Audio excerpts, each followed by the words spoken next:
Hello guys, আমি সুপর্ণা। তো চলে এসছে, দেখো আজকে দুপুরের মেনুতে কি হবে। আজকে শনিবার, তো সব সবজি কেটে নিয়েছি। তো এবার রান্না করব। তো আজকে রান্না হবে খিচুড়ি।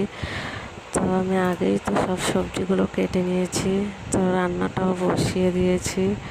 চলো কি কি রান্না হবে তোমরা দেখতে থাকো। তো আমার ফাইনালি রান্না হয়ে গেছে। দেখো এখানে কি কি রান্না হয়েছে।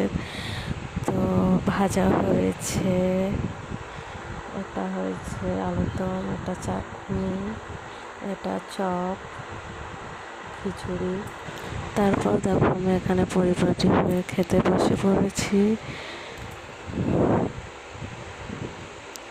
তো খাবারটা সুন্দর হয়েছে। তো চলো বন্ধুরা, টাটা। কে কে খাবে চলে এসো।